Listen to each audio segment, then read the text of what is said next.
Efectivamente creemos que no es un momento fácil de digerir y de entender, ¿no? Ya nos llamaban personas de internacional que reciben nuestra carne y nos decían no podemos creer que esté en tela de juicio la exportación en este momento cuando Bolivia necesita tanta divisa, cuando Bolivia necesita la viabilidad de mercado formal, de trabajo y en todo caso la certeza de salir adelante de esta crisis que no podemos esconder que está viviendo el país en este momento.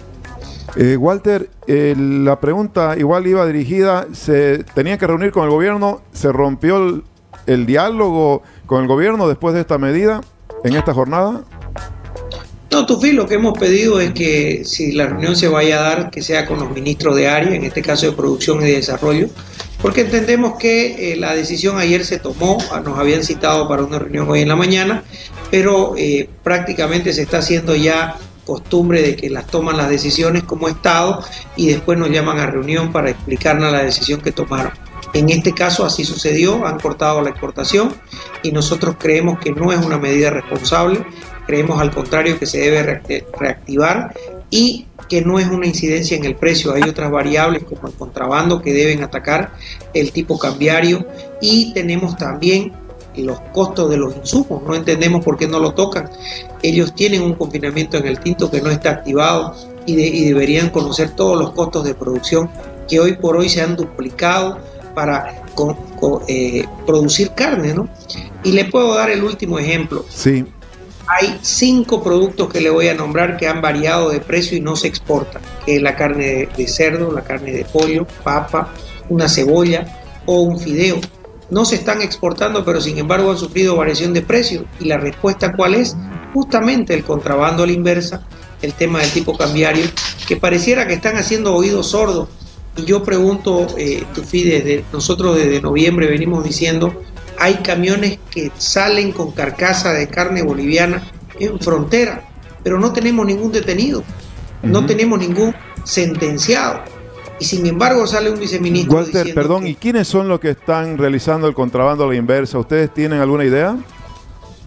Si nosotros tuviéramos esa obligación, pues lo haríamos, pero es obligación del Estado, Tufi, poder controlar y detectar esas personas. Y si usted me pregunta cuánto es el contrabando a la inversa, también no tengo la respuesta, porque el contrabando, a diferencia de la exportación, no deja rastro, es ilegal. Ahí decía anoche un viceministro que ellos tienen denuncias de los comercializadores de carne de que se está exportando ilegalmente o como contrabando a la inversa desde Beni hacia Brasil o hacia Perú. ¿Conoce usted algo al respecto, Walter?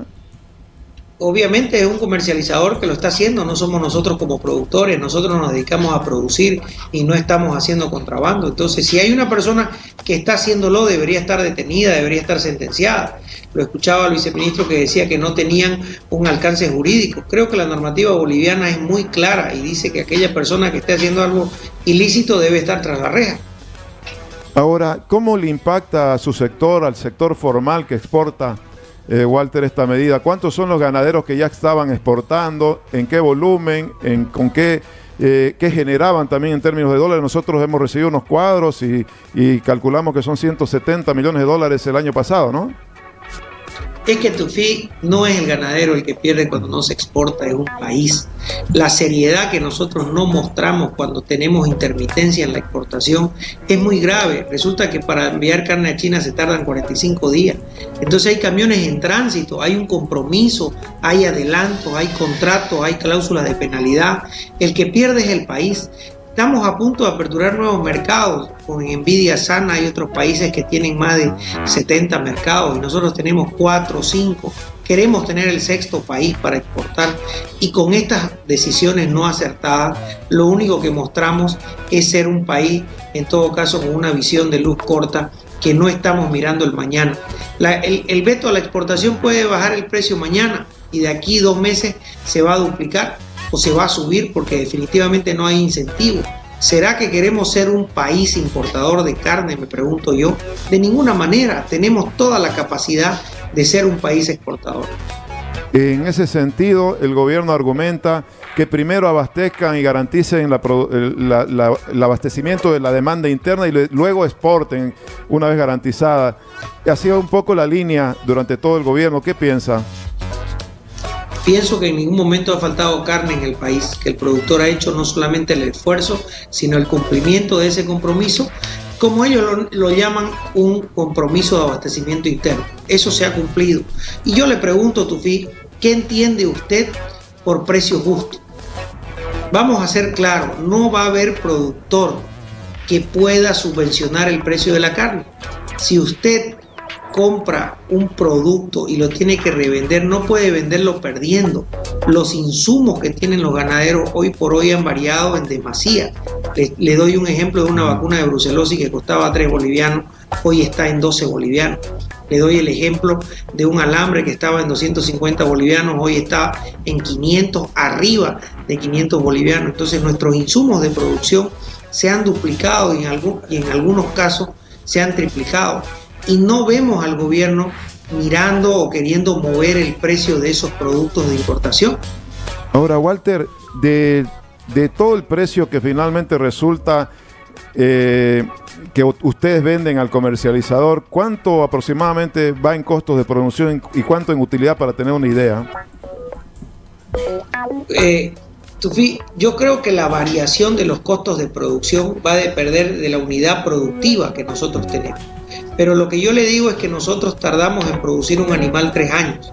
El comercializador, en este caso en 24 o 48 horas, está recibiendo su capital nuevamente, y en algunos casos inclusive se la dejan en consignación la res. En nuestro caso no he visto a alguien que nos esté dejando animales en consignación para recriarlos y poderlos revender. Este tema se lo puede responder tranquilamente el Estado. Tienen un confinamiento que en el Tinto, por allá por Pailón, que no funciona, porque ha pasado lo mismo que con los otros productos que se han querido meter. Siembran maíz, invierten y terminan perdiendo. Siembran arroz, invierten y terminan perdiendo. Nosotros los privados no somos empresas deficitarias, tenemos que tener utilidades. Y en este caso lo que se está pretendiendo es que el productor venda perdiendo. Y eso no puede ser, tiene que tener un margen de utilidad. Si le ponen freno al contrabando a la inversa, si hubiera una moneda estable, la situación fuera distinta. 10 años, Tufí, el precio de la carne ha tenido una estabilidad, porque obviamente no había esta variación que hoy tenemos como país y esta crisis. Finalmente, Walter, hoy veía un documento al que tuve acceso de la propia FEASACRUZ sobre la producción de carne anualmente en el país.